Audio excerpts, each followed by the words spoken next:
देखिए नरेंद्र मोदी जी मेरा बूथ सबसे मजबूत करने में लगे हुए हैं। अमित शाह बिहार की रैली करने में लगे हुए हैं, थोड़ा और राजस्थान में क्या हो रहा है, जेपी नड्डा झूठ फैलाने में परोसने में लगे हुए हैं। और मणिपुर में इतना बड़ा हादसा हो गया, जब रेल दुर्घटना हुई तो उसके अगले दिन चले गए वहाँ, नरेंद्र मोदी के नारे लग रहे थे वहाँ पे, याद है? और 50 दिन से ज्यादा हो गए, वहाँ कुछ नहीं हो रहा। ऐसे चलेगा? मणिपुर में सरकार किसकी है? डबल इंजन सरकार है। अरे मैं आप सभी को बता रहा हूँ, जिस तरीके से नरेंद्र मोदी जी कर रहे हैं ना, ऐसे इतिहास में पहली बार ऐसा प्रधानमंत्री आया है जो मतलब मौन है। 10 साल हो गए, 9 सालों से ज्यादा होने वाले, 10 साल पूरे लगभग हो जाएंगे, 8 महीने बचे हैं, इनका कार्यकाल खत्म होने वाला है। इन्हें क्या लगता है दोबारा सत्ता में आ जाएंगे? ये जनता है, जितने प्यार से उनको बिठाया उतने लाड प्यार से उतार भी सकती है। आज इतने बड़े बड़े हादसे हो रहे, चुप्पी नहीं तोड़ रहे वो। सवाल वही है, 20,000 करोड़ किसका है? क्यों नहीं बताते? अडानी से क्या रिश्ता, क्यों नहीं बताते? मगर मतलब मौन है, जैसे सांप सूंघ गया हो, मतलब कान पे जू ही नहीं लग रही। ऐसा कैसा प्रधानमंत्री है? घर में आग लगी हुई है, आप दूसरे के घर में जा रहे हो, आप बताइए।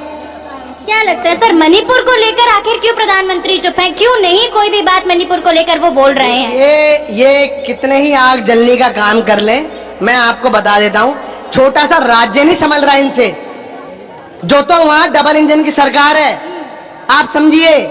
और ये क्या, इन्होंने कितना बड़ा बड़ा झूठ फैलाया है इलेक्शन के दौरान कि रूस और यूक्रेन का युद्ध रोक देते हैं ये, आप समझिए।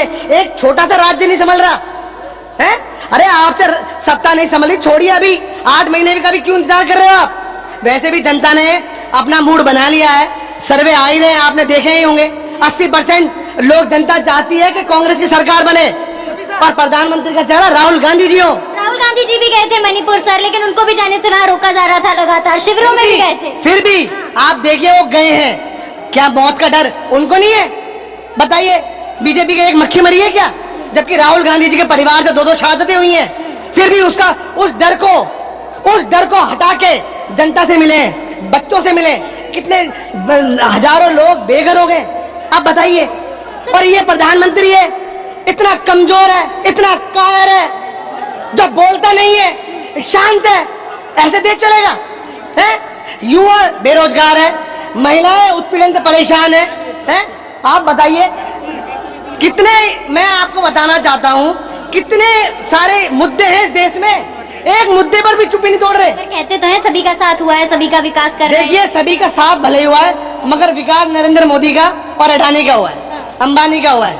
हाँ जी, मगर सवाल आज भी वही है, 20,000 करोड़ किसके हैं? ये जनता पूछ रही है नरेंद्र मोदी जी से, ये बीजेपी से पूछ रही है कि अडानी से रिश्ते क्या हैं? 20,000 करोड़ किसके हैं? ये शेल कंपनी किसकी है? ये फर्जी कंपनी किसकी है? सर लगभग 2 महीने हो चुके हैं, मणिपुर में लगातार जो है विवाद जारी है पूरा, अभी तक वहाँ मणिपुर जो है जल ही रहा है, शांत नहीं हुआ है, वहाँ के लोग काफी परेशान हैं, आम जनजीवन भी उथल पुथल है। क्या इतना मुश्किल हो गया सरकार के लिए वहाँ के दंगे को खत्म कराना? वो नहीं करा सकते, कमजोर है ना, बता रहा हूँ मैं आपको, वो कायर है। अभी मणिपुर के बाद फिर एक दूसरे राज्य का आग जलने का काम शुरू हो जाएगा।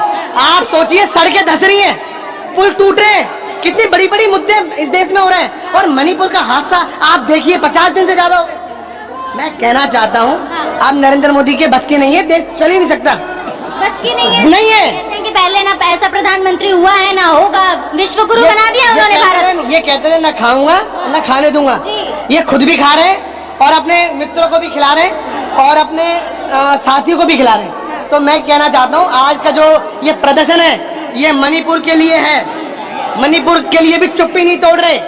तो ये नरेंद्र मोदी जी को ये उनके कान पे जू रंगने का इसलिए प्रदर्शन किया गया है कि जनता को। आप लोग जब भी प्रदर्शन करते हैं तो हम देखते हैं कि दूसरी तरफ पुलिस भारी तादाद में मौजूद होती है, आज भी भारी तादाद में जो पुलिस है वहाँ पे मौजूद है। भैया क्या कहना चाहेंगे? क्योंकि राहुल जी ने एक क्लियर बोला है, डरो मत, तो डर नहीं लगता इन लोगों से, मौजूद है पार करेंगे अभी बैरिकेड, देखना आप थोड़ी देर में। चलिए ठीक है, बहुत बहुत शुक्रिया आपका। और लोगों से बातचीत कराते हैं, आपकी जानते हैं कि उनकी क्या मांगे हैं और सरकार को किस तरीके से वो चेताने वाले हैं। मणिपुर में जिस प्रकार से हिंसा हो रही है उसको लेकर यहाँ पे आप देख सकते हैं तमाम जो जमावड़ा है लोगों का, वो एक ही मांग कर रहा है कि मणिपुर के सीएम इस्तीफा दो और प्रधानमंत्री अपनी चुप्पी तोड़ो।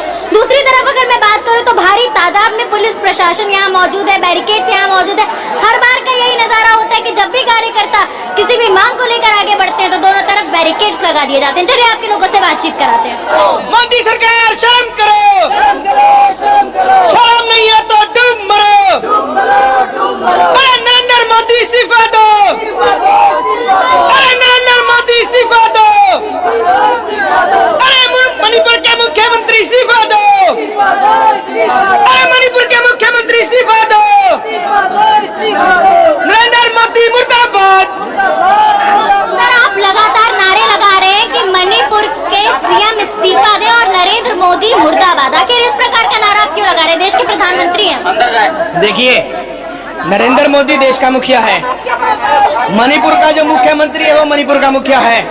अगर हमारे राज्य में या देश में कोई भी अहिंसा होती है तो उसका जिम्मेदार मुखिया ही होता है। मुखिया चाहे अगर एक घर के अंदर, अगर हम घर में रह रहे हैं तो अगर हमारे घर में कोई हिंसा होती है तो हमारे घर के मुखिया का फर्ज बनता है उसको संभालना। उन्होंने सिर्फ अपना प्रचार कर रहे हैं मोदी। आप देख सकते हैं कि यहाँ पर जो है पुलिस प्रशासन भारी तादाद में मौजूद है, रैपिड एक्शन फोर्स मौजूद है, लेकिन महिलाओं को आगे किया गया है। ये हमारी बहनें हैं, इनका फर्ज है। हम अगर आंदोलन करेंगे, सरकार के लोग हैं, ये सरकार की नौकरी कर रहे हैं, इनका फर्ज है। हमारी बहनें हमारे भाई हैं, हमें इनसे कोई दिक्कत नहीं है। पुरुष आगे हैं तो पुरुषों को यहाँ पर होना चाहिए। कहीं भी हो, हमें इनसे कोई फर्क नहीं पड़ेगा। आप देख सकते हैं 3 लेयर में यहाँ पर जो है रैपिड एक्शन फोर्स मौजूद है, बैरिकेड्स मौजूद है और लोग जो है वो लगातार कह रहे हैं कि हम आगे बढ़ेंगे। मणिपुर की डबल इंजन वाली जो सरकार है उस पे लगातार ये लोग सवाल उठा रहे हैं। पुलिस और जो प्रदर्शनकारी उनके बीच झड़प भी शुरू हो गई। आप देख सकते हैं धक्का मुक्की जो है चल रही है। एक तरफ रैपिड एक्शन फोर्स है और दूसरी तरफ तमाम जो कार्यकर्ता है हाथों में होर्डिंग लेकर वो हैं।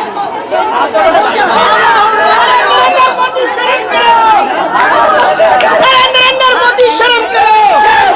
144 लागू हो गई है। साथ ही बहुत सारे कार्यकर्ताओं को पुलिस ने बस में डिटेन भी कर लिया है। मेरे साथ एक और कार्यकर्ता मौजूद है। सर, मणिपुर में आप लोग लगातार कह रहे हैं कि डबल इंजन वाली सरकार जो है वो नाकाम हो चुकी है। पीछे भी आप देख सकते हैं पुलिस जो है लगातार जगह खाली कराने की बात कर रही है। स्पीकर से भी कह रहे हैं कि चलिए आगे चलिए। अब अभिव्यक्ति की स्वतंत्रता है ना कि वो बोल सके, कह सके, धरना कर सके, तो आखिर क्यों पुलिस आप लोगों को अंदर वापस भेजे? देखो, इस सरकार में अपने मौलिक अधिकारों की बात करना तो बेमानी है। आप इस सरकार से जब भी कोई अपनी मांग उठाता है, जब कोई हक की बात करता है, किसान करता है तो खालिस्तानी होता है, कोई मुसलमान करता है तो वो पाकिस्तानी हो जाता है। तो इस सरकार से अपनी हक की बात करना तो बेमानी है।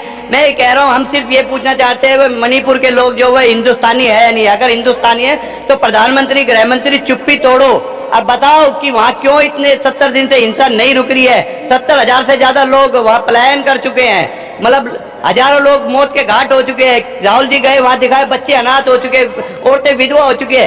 ये चाहते नहीं शांति स्थापना, इनकी इच्छा शक्ति है नहीं। सरकार चाहती है इसी तरह पूरा प्रदेश धू धू करके जलता रहे, इसके बाद आने वाले वक्त में दूसरे प्रदेश भी जलते रहे। इससे होगा क्या? भारतीय जनता पार्टी को आप कहते हैं कि भाई जलने से फायदा क्या होगा? जिनको जलने से फायदा होगा, लोग रोजगार की बात नहीं करेंगे, लोग एमएसपी की बात नहीं करेंगे, गरीब आदमी पक्के मकान की बात नहीं करेगा, महिलाएं गैस की बात नहीं करेंगे, कोई तेल पेट्रोल की बात नहीं करेगा। जब ये बातें मुद्दे हट जाएंगे और दंगे होंगे, लड़ाई झगड़ा होगा, तो एक बड़ा वर्ग सरकार के पक्ष में चले जाएगा कि कम से कम इन्होंने हमें जीने का एक मौका तो दिया। आज हिंदुस्तान में देखिए लोग डरे हुए हैं, हर वर्ग डरा हुआ है इनसे कि वो जीने की गुहार लगा रहा है। इस सरकार से जब सरकार ही मतलब लोगों को जातियों में, धर्मों में लड़ाने लग जाए तो आप बताए न्याय की मांग हम किससे करेंगे? बड़े बड़े मीडिया हाउस है, एक मीडिया, एक पत्रकार मेरे को बता दीजिए जिसने प्रधानमंत्री और गृह मंत्री से जाके एक सवाल पूछा हो कि भाई मणिपुर में इतने दिन से आग लगी हुई है, आपने क्या कदम उठाया? क्यों हमारे हिंदुस्तान भाई मीडिया सरकार से सवाल नहीं पूछती? जब मीडिया, कुछ मीडिया हाउस ही सरकार के कहने पे जब सरकार की तरफ से तोते की तरह बोलने लग जाए तो आप इंसाफ की मांग छोड़ दीजिए। आप बताइए किस पत्रकार ने पूछा है? आप विदेश में जा रहे हैं, जब तो पत्रकार सारे जाते हैं 5 स्टार होटल में रुकते हैं। जब देश में एक प्रदेश जल रहा है, हमारे माताएं बहनें बेघर होने लग रही हैं, तो किसी पत्रकार ने एक सवाल उठाया हो तो बताइए। किसी ने पूछा हो गृह मंत्री से या प्रधानमंत्री से? आप बता दीजिए।